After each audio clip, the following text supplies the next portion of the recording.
Hello, everybody. This is my attempt to adapt Jordan Peterson's 12 Rules for Life into advice for younger students, middle school through high school and even into college. It got a little bit long, so I broke it into a number of segments. If you want to look at the rest, just take a look at my channel and enjoy.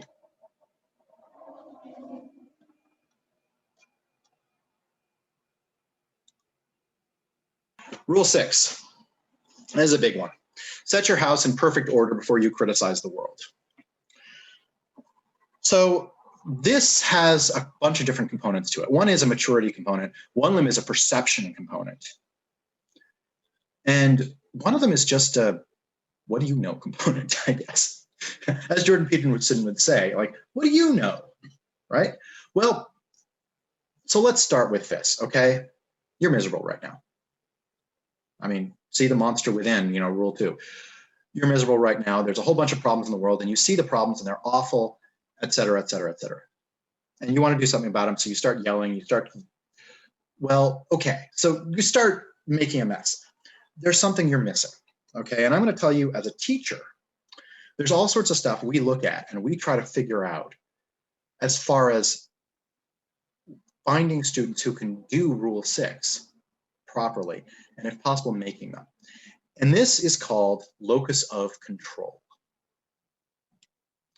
So there's one of the things we try to do, if we can, and this is difficult, very difficult, but we try to find students who have what's called an internal locus of control, and find students who have an external locus of control, and if possible, nurture them into becoming the ones who have an internal locus of control. So what's the difference? Locus of control means what controls your world. So if I have an external locus of control, I see my world as something controlled by forces outside me.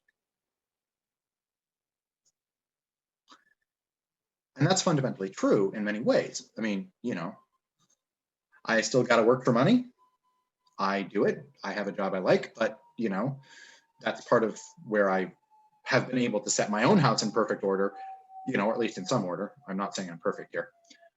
To find a job I like and do reasonably well at, but that still, you know, the world is still harsh and cruel in making sure that I have to work for money, right? That would be one way of looking at it. And I still have to pay taxes. Ugh, hate taxes, but I still got to do it. Those forces control me no matter what. I mean, death at least you only have to do once. Taxes you have to do every year, right? There's a system of control that is part of society, and that's actually necessary. The fact that it's necessary doesn't make me like it anymore. So, okay, there are forces outside me that control me. Yeah, true. But then look at the internal locus of control. This is saying, okay, but what can I control? I'm going to focus. I'm not going to focus on those things outside me.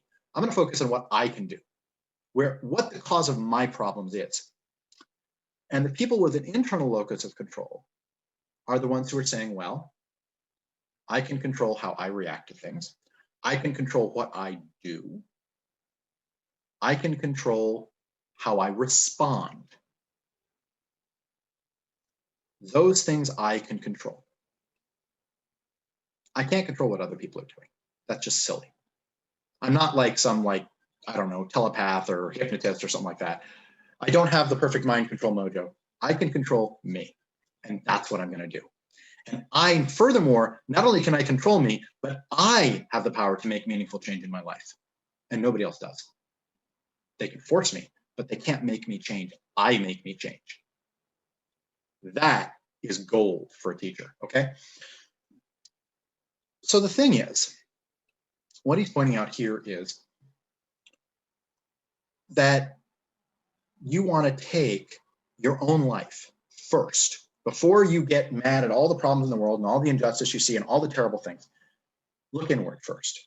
Look at the things you could do better right now to make your world better for you.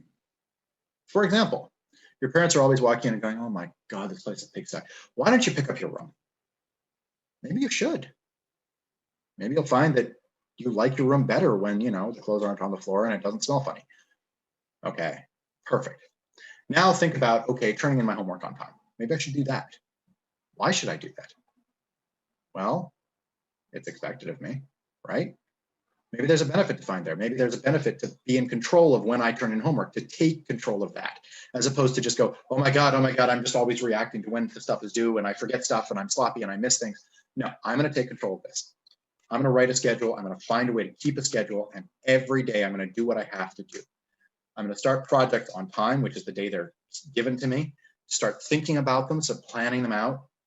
I mean, I might not finish writing them until, you know, the night before or 2 nights before, but I've got the planning process in place from day one. Hey, that's useful. It also gives you more space to be more creative because you take that extra time to be creative. Makes sense? And so you can actually often do a much better job if you start planning on day one, even if you don't necessarily have the, you know, do the writing or the typing or the whatever it is that you have to do for this project. And this is true for, you know, jobs too. You know, don't procrastinate on a report that's due for your boss until the night before. Start thinking about it the day they tell you about it. So those are important. And then maybe you find, I feel better when my room's clean. I feel better when everything looks the way it's supposed to. And it's not just because, you know, I'm on Zoom with my teacher and my teacher has to look at the messiness of my room.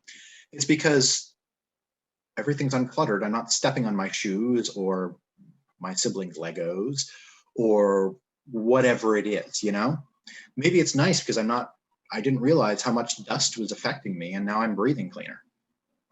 The order starts to affect how you perceive the world. It feeds back into you. And then you find, okay, I've got this in perfect order. Now I can go out and make something else in my life more orderly, like maybe my relationship with my parents. I can change a little bit. They're adults. I need them to see me a different way. Maybe I can start behaving a little differently.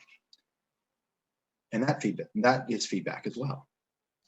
And eventually what you're going to see is you've got your own world in perfect order, at least as best order as you can manage, right? You might not be able to control everything in your place because your parents control a lot of it, but you can control your room, you can control the dirt there, you can control your own physical condition, like showering, and you know, maybe you don't like the food you're served.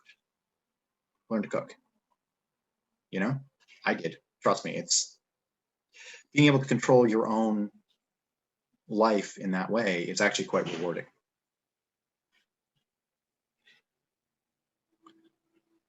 So then what do? Well, you look out at the world again, and here's what you're going to see. Are there problems? Sure. Are they as bad as they used to be back when your own world was not in order? No, they're actually much better. You understand? You feel better about them.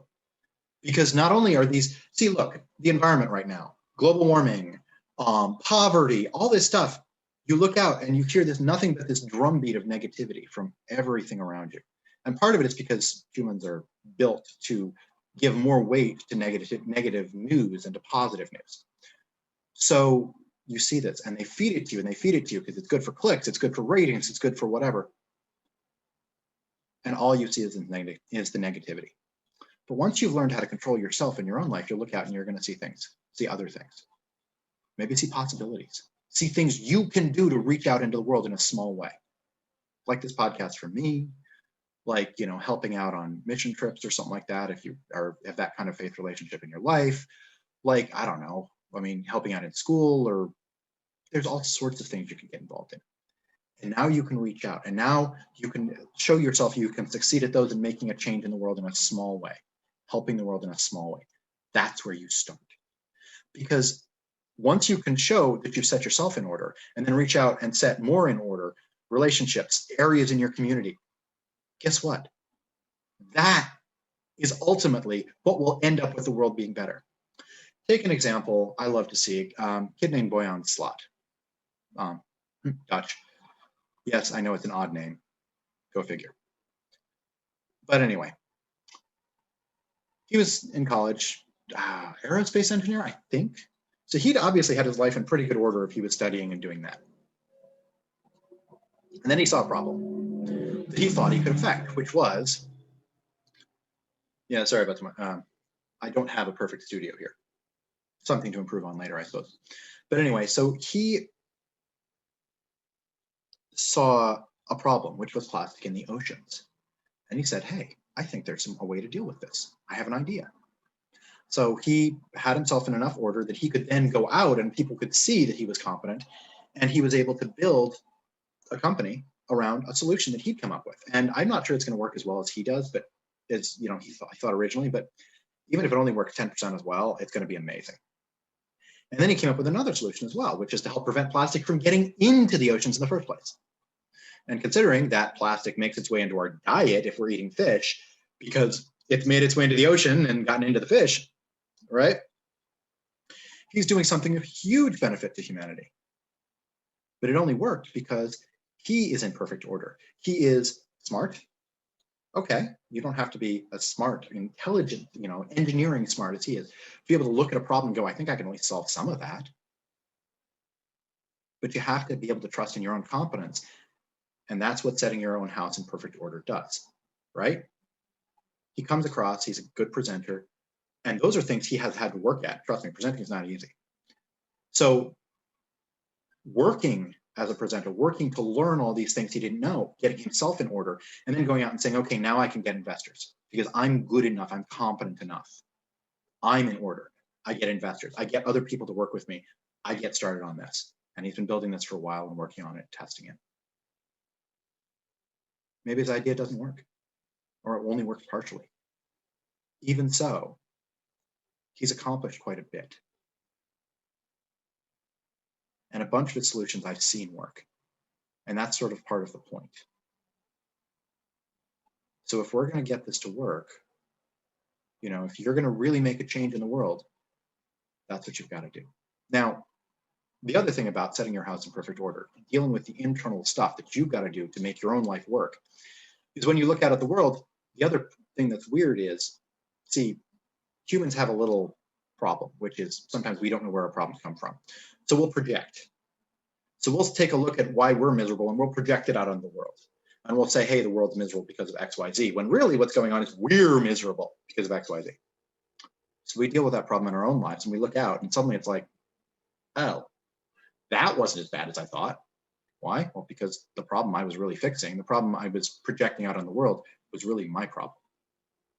And a lot of people do that. A lot of problems happen that way. So when you look out at the world, once you've been able to control yourself and fix your own life, you'll be able to look out at the world and realize you have the competency to work on it and make some meaningful change. But also, a lot of the problems that you were seeing will go away because you've already fixed them by fixing you and your own life. So start there.